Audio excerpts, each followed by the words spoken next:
జగన్ ఏదైతే ఈ తుఫానుకి సంబంధించినటువంటి వ్యవహారాల మీదన ప్రభుత్వం చేసిన పనులు, అట్లాగే జరుగుతున్నటువంటి వాటి మీద సమీక్షించుకొచ్చారు.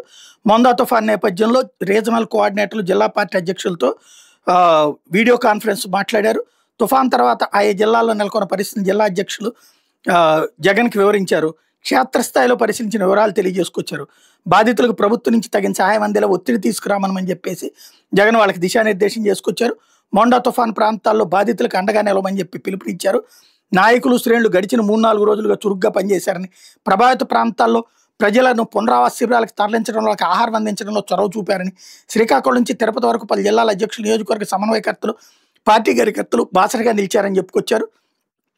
తుఫాను వల్ల దెబ్బతిన్న ప్రాంతాలు క్షేత్రస్థాయిలో పర్యటించి తుఫాను మిగిల్చిన నష్టాన్ని స్వయంగా చూసి బాధితులకు భరోసా ఇచ్చారు. వాళ్ళ నుంచి వివరాలను సేకరించారు అన్నటువంటిది అభినందించుకొచ్చారు. మొత్తం జగన్‌కి అక్కడ జరిగినటువంటి అన్ని కూడా వీళ్ళు ఎక్స్‌ప్లెయిన్ చేసుకొచ్చారు. అదే సందర్భంలో రాబోయేటటువంటి రోజుల్లో ఈ ప్రభుత్వం మీద ఒత్తిడి తీసుకొచ్చి జరిగినటువంటి వ్యవహారాలకు సంబంధించినటువంటి స్పష్టత కావాలి అన్నటువంటిది చెప్పుకొచ్చారు. ఇందులో జగన్‌కి సంబంధించినంత వరకు ఏం చేయాలి అన్నటువంటిది, అంటే కార్యకర్తలు, నాయకులు ఏం చేయాలన్నటువంటి పిలుపులు ఇచ్చుకొచ్చారు. వాళ్ళకు మాత్రమే ఎలా సాగుతా ఉందనే చూడాలి. ఎందుకనంటే ఇంతకుముందు ఎప్పుడు కూడా ఇలాంటి వరదలు కానీ, తుఫాన్లు కానీ, ఇలాంటివి కరువు కానీ, ఇలాంటి ఏ పరిస్థితి వచ్చినా కూడా మన హయాంలో ప్రతి ఒక్కరికి కూడా ఈ క్రాప్ జరిగేది. ఆర్బీకే వ్యవస్థ అన్నది అప్రమత్తంగా ఉండేది. ఆర్బీకే వ్యవస్థ అప్రమత్తంగా ఉండి ప్రతి గ్రామంలో అందుబాటులో ఉండి అక్కడ అగ్రికల్చరల్ అసిస్టెంట్ రూపాన అగ్రికల్చరల్ గ్రాడ్యుయేట్ చదివిన పిల్లలు అక్కడ అందుబాటులో ఉండి, గ్రామ సచివాలయము, ఆర్బీకేలు ఇవన్నీ కలిసికట్టుగా ఉండి, ఆర్బీకేలో ఈ క్రాప్ వ్యవస్థ అన్నది పగడ్బందీగా ఉన్న పరిస్థితుల మధ్య ఉచిత పంటల బీమా అన్నది మన హయాంలో రైతులకు అందుబాటులో ఉన్న పరిస్థితుల మధ్య ప్రతి రైతుకు ఒక భరోసా ఉండేది. ఆ రోజుల్లో మన హయాంలో దాదాపుగా 85 లక్షల మంది రైతులకు దాదాపుగా 70 లక్షల ఎకరాల పంటకు ఉచిత పంటల బీమా అందుబాటులో ఉండే పరిస్థితి ఉంటే, ఈ రోజు కేవలం ఇన్సూరెన్స్ ప్రీమియం కట్టిన వాళ్ళకు మాత్రమే, అంటే కేవలం 19 లక్షల ఎకరాలకు మాత్రమే, 19 లక్షల మంది రైతులకు మాత్రమే, అది కూడా బ్యాంక్ లోన్ అవైల్ చేసుకున్న వాళ్ళకు మాత్రమే ఇప్పుడు ఇన్సూరెన్స్ అవైలబుల్ గా ఉన్న పరిస్థితిని మనం చూస్తా ఉన్నాం. సో మిగిలిన రైతుల పరిస్థితి ఏం కావాలా? దాదాపుగా 85 లక్షల మంది రైతులు, దాదాపుగా 70 లక్షల ఎకరాల పంట మన హయాంలో ఈ క్రాప్ ద్వారా వీళ్ళందరికీ ఉచితంగా పంటల బీమా అందుబాటులో ఉండేది. ఈ రోజు ఆ పరిస్థితి పోయి కేవలం బ్యాంకు లోన్లు తీసుకున్న వాళ్ళకు మాత్రమే ఆ లోన్లు ఉన్నాయి కాబట్టి ఆ బ్యాంకర్లు కట్ చేసిన ఇన్సూరెన్స్ సొమ్ము అంటే కేవలం 19 లక్షల మంది రైతులకు మాత్రమే అవైలబుల్, కేవలం 19 లక్షల ఎకరాలకు మాత్రమే అవైలబుల్. ఇలాంటి పరిస్థితుల్లో రైతు తీవ్రంగా నష్టపోయిన పరిస్థితుల్లో మనం రైతుకు తోడుగా నిలబడాల్సిన అవసరం ఉన్న పరిస్థితి. మరోవైపు చూస్తే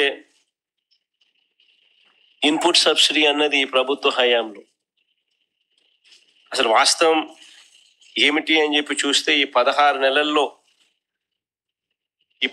నెలలకు గాను అసలు ఎంత ఇన్పుట్ సబ్సిడీ ఈ ప్రభుత్వం ఇచ్చింది, ఎంతమంది రైతులకు ఇన్పుట్ సబ్సిడీ ఇచ్చింది అని చెప్పి ఒకసారి గమనిస్తే, దాదాపుగా ఈ 16 నెలల్లో ఈ డీప్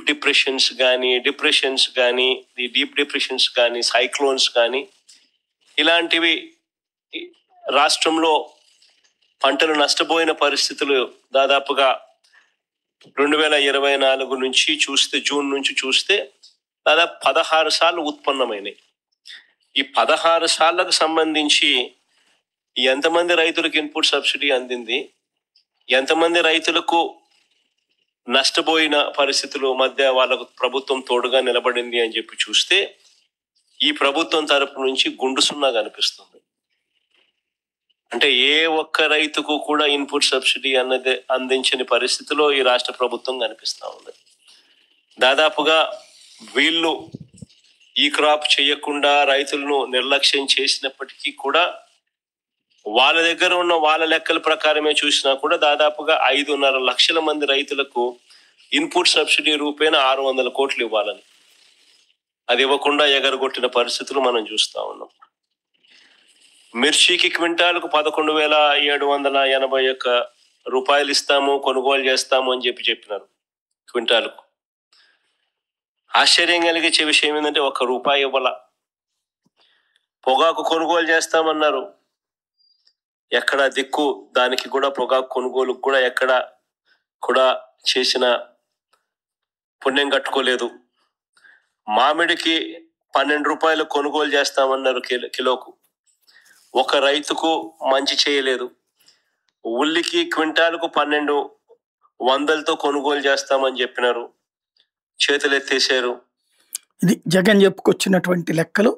టోటల్గా ప్రజల్ని ఆదుకోమంటూ తన పార్టీ కార్యకర్తలు పిలుపునిచ్చారు. అయితే బేసిక్గా ఏంటంటే తుఫాను తర్వాత ఇప్పుడు ఏం సహాయక చర్యలు, తుఫాను టైంలో ప్రభుత్వమే చేస్తుంటుంది, ఈ టైంలో వీళ్ళ వైపు నుంచి ఏం చేస్తారో చూడాలి.